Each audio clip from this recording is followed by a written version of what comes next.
On this episode of the Dr. Kumar Discovery Podcast, roughly 2 billion people around the world are zinc deficient. That's a quarter of the global population. So they dosed this child with zinc, and her symptoms completely reversed. A fatal disease had been cured with a single micronutrient. 2 oysters can give you anywhere from 15 to 20 milligrams of zinc.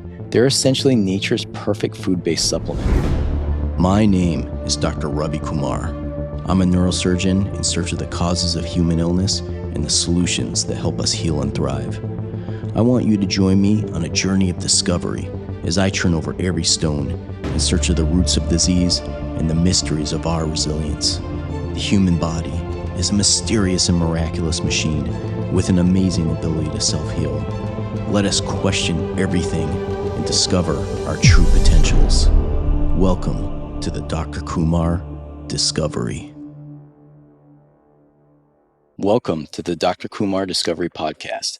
I'm Dr. Ravi Kumar, a board-certified neurosurgeon and assistant professor of neurosurgery at UNC. Today, we're diving into a fascinating and often overlooked micronutrient, zinc. Zinc is absolutely essential to human biology. Without it, many of our core systems simply break down. What's alarming is that billions of people, yes, that's billions with a B, are living with a zinc deficiency, and they are suffering from poor and deteriorating health without knowing why. This doesn't have to be you, and that's what this episode is about. By the end of this episode, you'll understand what zinc does in the body, how much you actually need, and how to make sure you're getting enough to optimize your health. So before we begin, let me give you this quick disclaimer. I'm a medical doctor, but I'm not your doctor. This podcast is for informational purposes only. My goal is to help you think clearly about your health so you can make informed choices in partnership with your healthcare provider. Also, this podcast is separate from my role as assistant professor at UNC.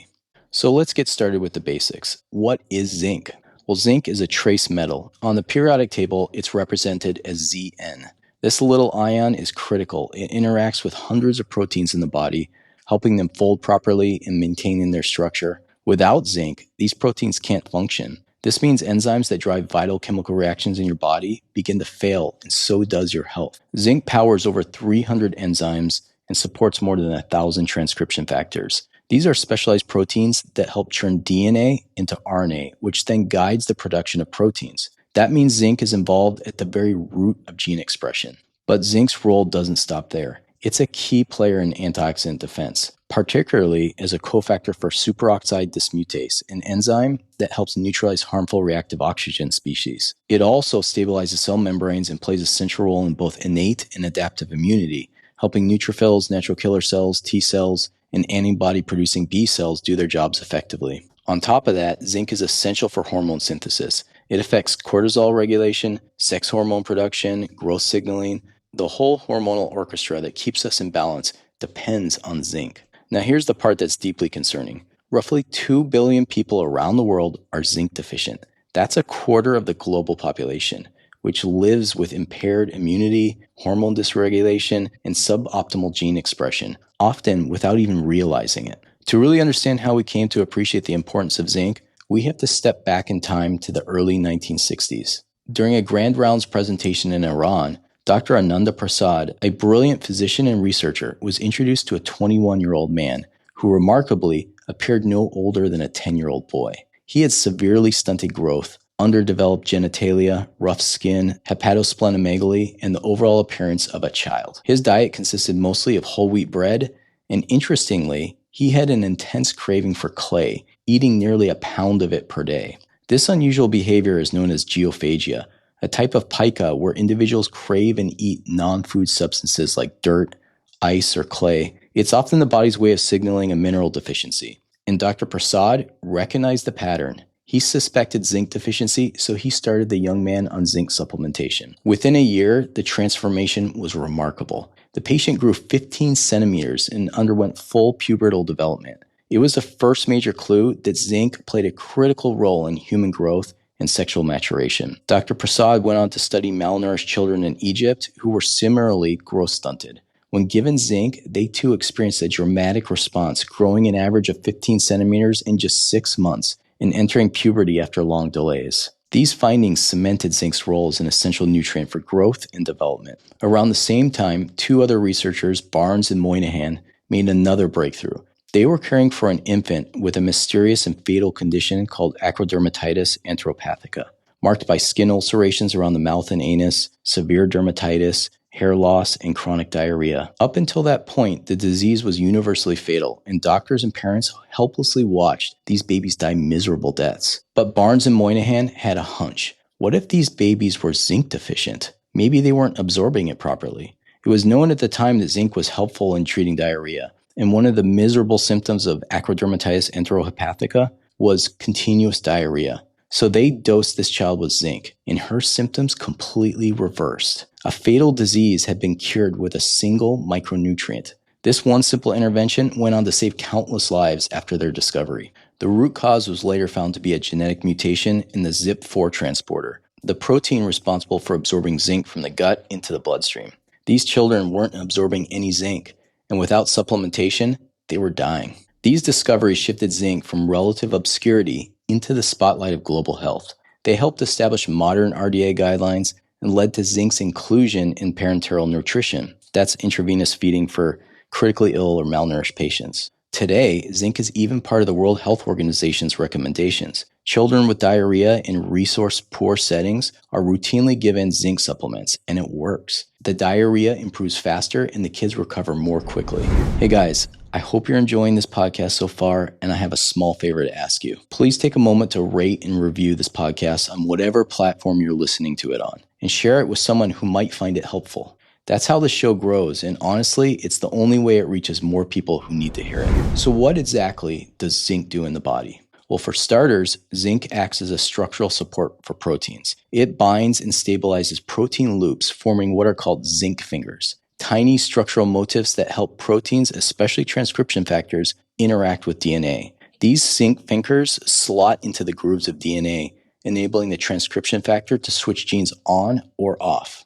To form these fingers, zinc coordinates with 2 cysteine and 2 histidine amino acid residues, locking the structure into place in the shape of a finger. Without zinc, the finger collapses, and with them, the activity of hundreds of genes are silenced. In the condition we mentioned earlier, acrodermatitis enteropathica, a mutation in the ZIP4 transporter prevents zinc from being absorbed in the gut. Without zinc, the zinc fingers misfold, gene expression fails, and the patient suffers from widespread immunodeficiency, severe dermatitis, and stunted development. It's a striking example of how central zinc is to cellular function. Zinc also plays a key role in enzymes known as matrix metalloproteinases, which are involved in tissue remodeling. One well-known example is collagenase, the enzyme that helps break down and rebuild collagen when tissue is injured. Think of an injury like a burnt house. When you fix the house, you don't just hammer new boards onto burnt ones. You have to tear out all the bad material and rebuild from scratch.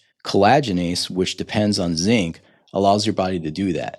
Without zinc, collagen turnover stalls and wounds don't heal properly. In fact, one randomized controlled trial in patients with diabetic foot ulcers showed that supplementing with 50 milligrams of elemental zinc daily for 12 weeks significantly reduced ulcer size. Another critical zinc-dependent enzyme is carbonic anhydrase. It catalyzes the conversion of carbon dioxide into bicarbonate, which circulates in the blood and helps keep our pH in a very tight range. Bicarbonate acts like a buffer, preventing the blood from becoming too acidic or too alkaline. If zinc is low, carbonic anhydrase doesn't function well, and pH regulation falters. This has been linked to issues like osteoporosis, kidney injury, and even brain calcification, all from dysfunctional acid-base balance in the setting of zinc deficiency. Zinc is also essential for hormone function, as we spoke about earlier. One great example is zinc's role in insulin production and release. In the pancreas, zinc helps store insulin in its crystalline form, which is crucial to its proper secretion. Without zinc, insulin signaling weakens, glucose builds up in the bloodstream, and the risk for type 2 diabetes rises.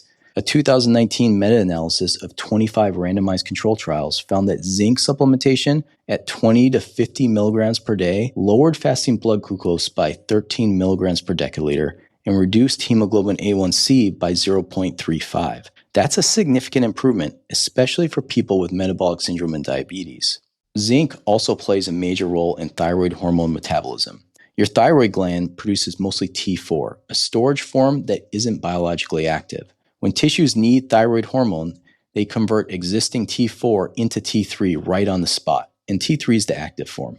That conversion is carried out by an enzyme called deiodinase, which requires zinc to function. Without enough zinc, the conversion stalls and metabolism slows, essentially resulting in a kind of functional hypothyroidism. Zinc also supports the transcription of thyroid hormone receptors via zinc finger proteins, meaning it's involved at multiple steps of the thyroid hormone pathway. One study found that adults with mild zinc deficiency who supplemented with 30 milligrams per day for 3 months had a 15% increase in total T3 levels and an 8% rise in resting metabolic rate. Then there's testosterone.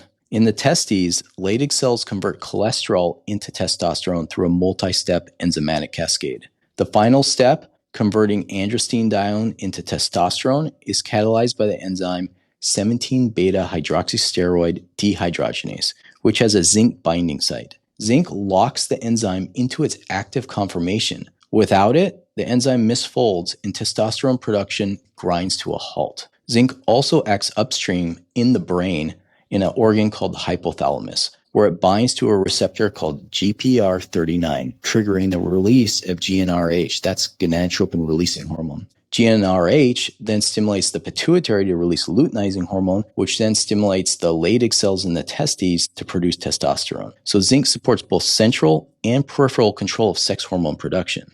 Zinc is also vital for growth hormone. As we saw in Dr. Prasad's work, when zinc-deficient children receive supplementation, they experienced rapid growth. Zinc supports the function of cells in the pituitary gland, which release growth hormone, and also in the liver, which produces insulin-like growth factor 1 in response to growth hormone. In a triple-blind RCT involving healthy 8 and 9-year-olds, just 10 milligrams of zinc per day for 3 months significantly boosted IGF-1 levels, showing that zinc alone could accelerate growth in children. Zinc also helps regulate our stress response, particularly the production of cortisol. Zinc interacts with an enzyme called 11-beta-hydroxylase, which converts the precursor 11-deoxycortisol into cortisol. Zinc stabilizes this enzyme and helps throttle its activity, preventing it from overproducing. Without enough zinc, cortisol output can become dysregulated.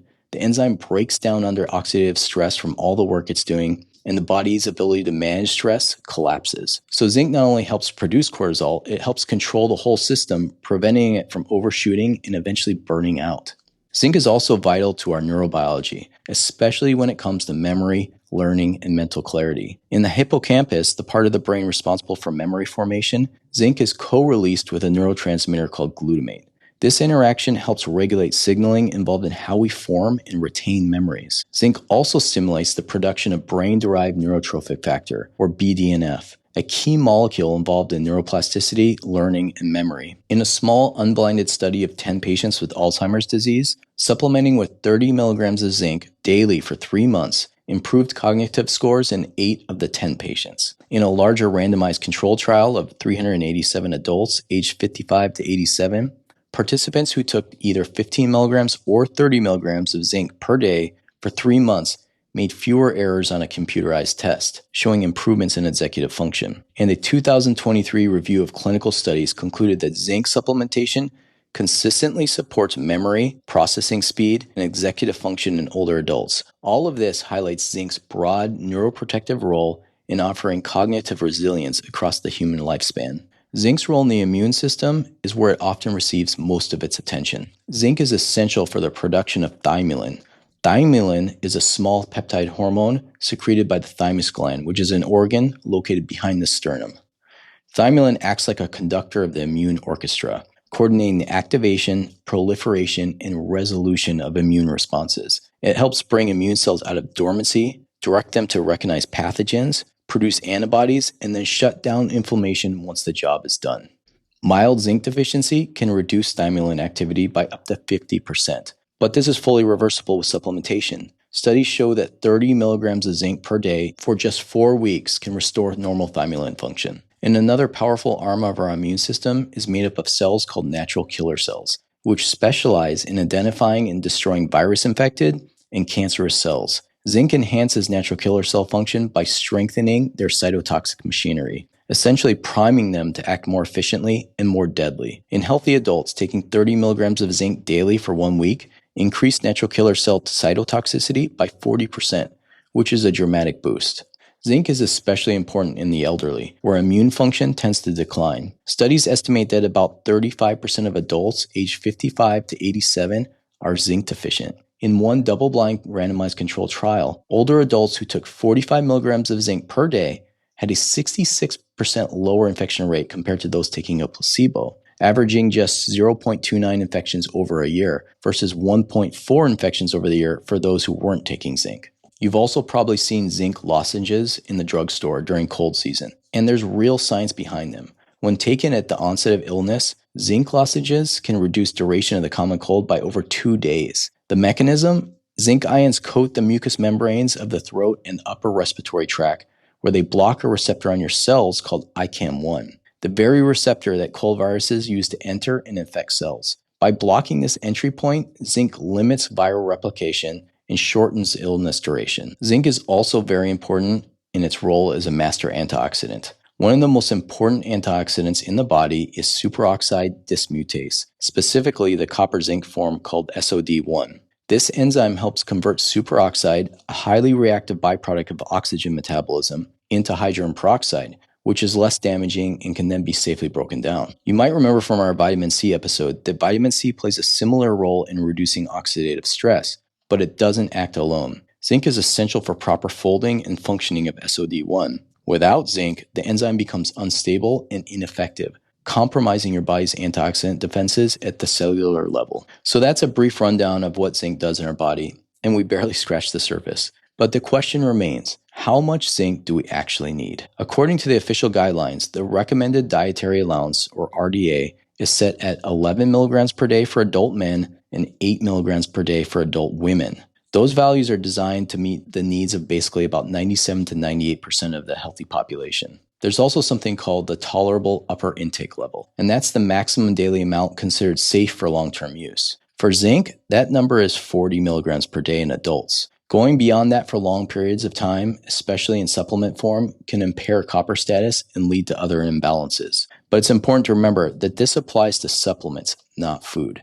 Zinc from whole foods doesn't carry the same risks because it often comes packaged with other nutrients like copper that help maintain balance. Plus, your body has a built-in check. It will simply absorb what it needs and excrete the rest through your stool. Now here's the big question. Are those 8 to 11 milligram a day doses enough to truly optimize your health, to keep all your systems running at full efficiency? Or are they just enough to avoid deficiency? The answer in many cases is probably not. Like many RDAs, these values are designed to prevent overt clinical deficiency, not necessarily to support peak biological function. When we look more closely at how our bodies absorb zinc, we see that the ZIP4 transporters, the same ones that are defective in children with acrodermatitis enteropathica, tend to plateau in absorption somewhere around 15 to 20 milligrams per one-time dose. In other words, if you consume more zinc than that in one setting, your body stops absorbing it efficiently. That natural cap tells us something about what may be an optimal daily intake.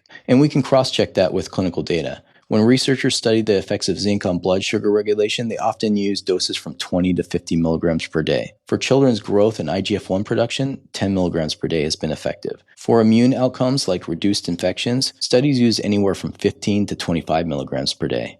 The World Health Organization recommends 20 milligrams a day for 10 to 14 days in children recovering from diarrhea. And when zinc is used to fight off colds, short-term dosing can go as high as 80 to 90 milligrams per day, especially in the form of lozenges, although that's only for a few days. So clearly, there's a wide therapeutic range. But again, absorption maxes out at 15 to 20 milligrams per dose. That means that there was some evolutionary reason for limiting the one-time absorption of zinc to 15 to 20 milligrams, meaning if we got that much in a single dose, we're probably doing good for the day. I think looking at evolutionary design is a great way to try to make sense of how we should behave in modern contexts. We can also learn from ancestral diets. One study looked at what Paleolithic humans may have consumed by analyzing the zinc content in wild plants and animals, using a model that assumed a diet composed of 65% plant foods and 35% animal foods. Their estimate suggested that prehistoric humans probably consumed over 40 milligrams of zinc per day. Traditional Inuit diets, based heavily on animal foods, provide around 36 milligrams a day. Meanwhile, in more horticultural societies like the Shawnee of Bolivia, average zinc intake is around 15 milligrams per day. Rural communities in Malawi come in just under that at around 14 milligrams per day. So depending on diet and geography, traditional lifestyles seem to fall anywhere between 14 and 40 milligrams per day. When we zoom out and take it all in, from ancestral diets to transporter biology to clinical trial data, the sweet spot for daily zinc intake seems to land somewhere between 15 and 20 milligrams per day for most people. So, how do we actually get to that dose? Zinc is one of those nutrients I always encourage people to get from food first. For most people eating an omnivorous diet, it's entirely possible to hit 15 to 20 milligrams per day through real whole foods. Oysters are the poster child of zinc-containing foods. They contain anywhere from 8 to 12 milligrams of zinc each. That means just 2 oysters in a day can meet or exceed your zinc needs. Beef, pork, and lamb offer about 1 milligram of zinc per ounce. So a 6-ounce steak gives you around 6 milligrams. Dark meat chicken like thighs and drumsticks provides about 2.5 milligrams per 3-ounce serving. Chicken breasts, on the other hand, give you about 1 milligram per 3 ounces. One egg delivers roughly 1 milligram of zinc, while a cup of milk provides under a milligram. Yogurt is slightly lower, offering about 0.5 milligram per cup. Plant foods also contain zinc, though typically in lower amounts.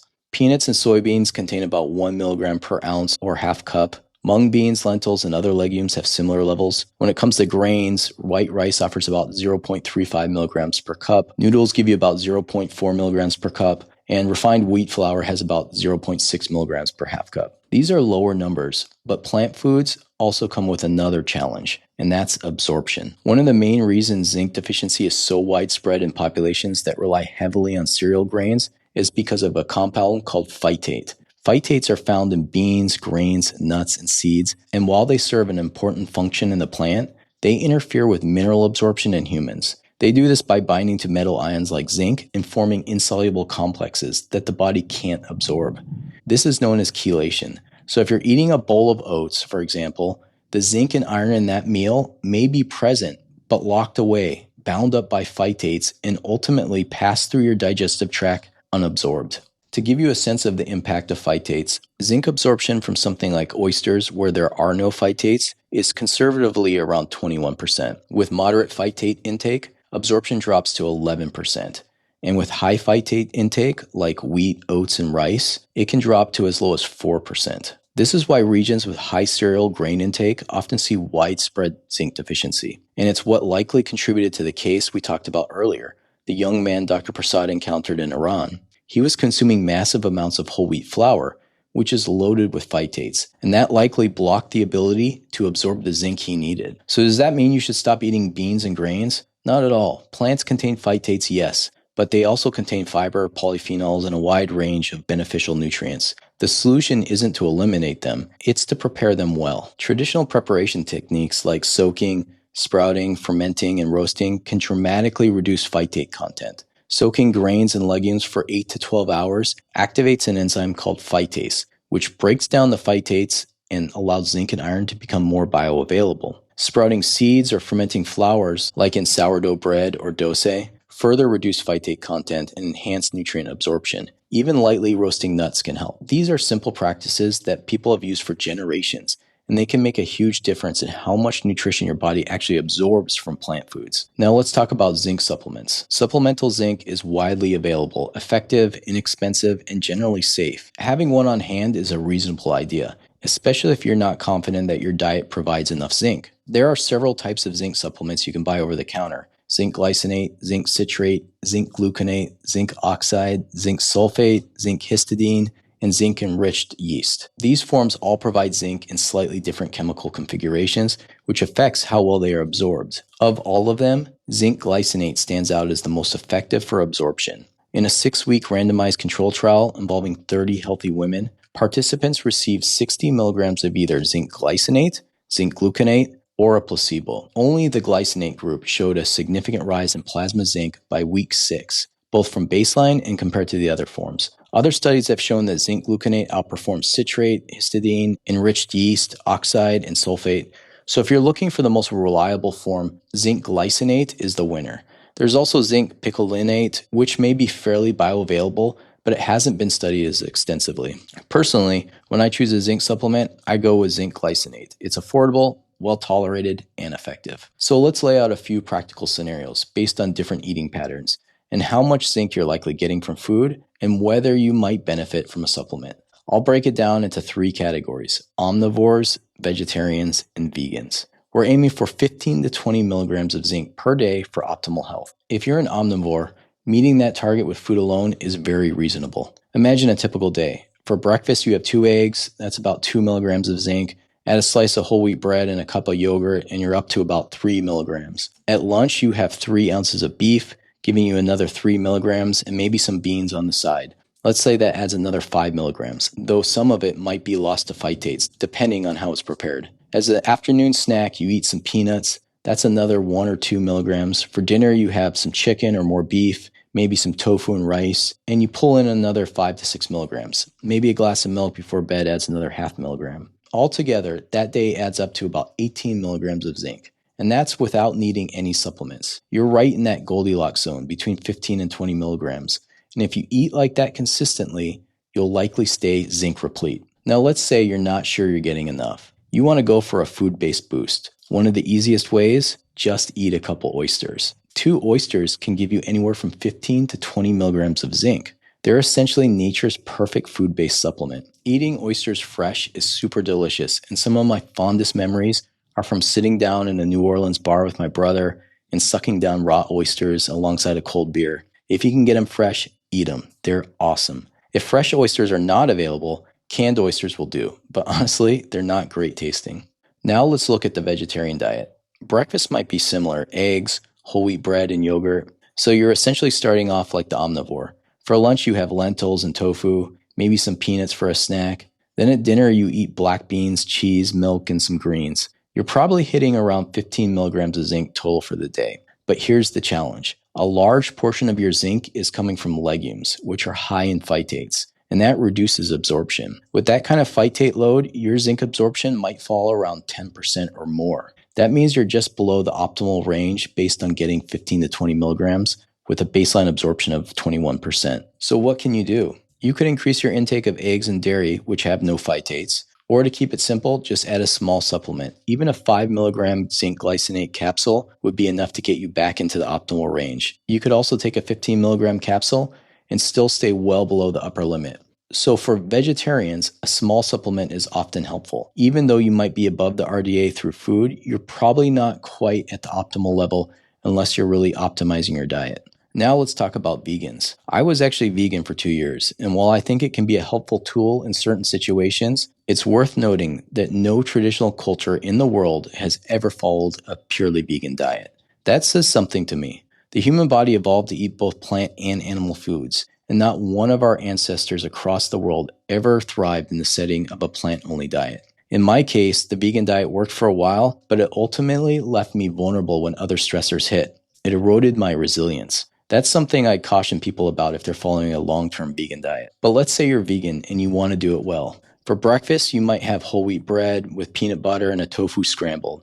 That's about 3 milligrams of zinc. For lunch, maybe mung beans with cooked rice, another 7 milligrams of zinc there. Peanuts as a snack, add 1 or 2 milligrams. Dinner might include cooked soybeans, which are high in zinc, but also high in phytates. By the end of the day, you're probably consuming around 15 milligrams of zinc. But because your diet is heavily plant-based, your phytate load is high, and so is your risk of low absorption. On a high phytate vegan diet, zinc absorption may drop as low as 4%, compared to 21% absorption rate for a phytate-free meal. So you're absorbing 17% less. That means even though you're consuming 15 milligrams of zinc, you may be absorbing half a milligram to 1 milligram total. So while you may be getting enough zinc to just barely avoid outright deficiency, you're skating the edge. And during times of stress, illness, or immune activation, that may not be enough. You're right on the line, not deficient, but not fully supported either. This is where a supplement really makes sense. Just like with vegetarians, a 5 to 15 milligram capsule of zinc glycinate can bring you back into the optimal range. And because your diet has fewer low phytate zinc sources, the need for a supplement is more consistent. That's not a knock on veganism, it's just a nutritional reality that needs to be acknowledged and planned for. So to wrap up this episode, here's the big picture. Zinc is a critical micronutrient. It supports immune function, hormone production, growth, cognitive performance, and antioxidant defense. Without it, the body doesn't run at its best, and over time, subtle deficiencies can lead to big problems. While the RDA might keep you out of deficiency, the optimal intake for most people is probably closer to 15 to 20 milligrams per day. If you're an omnivore, you can often reach that target through food alone. Animal products contain zinc in high amounts and in forms your body readily absorbs. And you can always boost your intake with a supplement or just eat a couple oysters, which is the perfect natural zinc supplement. If you're vegetarian or vegan, you'll likely come in below the optimal range due to lower intake and higher phytate content in your diet. Unless you're soaking, fermenting, and sprouting your foods regularly, you're probably not absorbing much of the zinc you eat. In those cases, a zinc supplement makes a lot of sense, especially one that's well absorbed. I recommend zinc glycinate. It's also sold as zinc bisglycinate, and they're essentially the same thing. It's inexpensive, safe, effective, and supported by clinical data. So I hope this episode has helped you understand just how essential zinc is to human health. It's not just important, it's foundational. Without it, our biology starts to break down. Sometimes quietly and sometimes dramatically. So check in with yourself. Think about what you're eating, how you're feeling, and whether your zinc intake is adequate. Because when zinc is missing, nothing in the body works right. But when it's in place, everything runs at a click. Okay, for the next episode, we're going to do something a little different.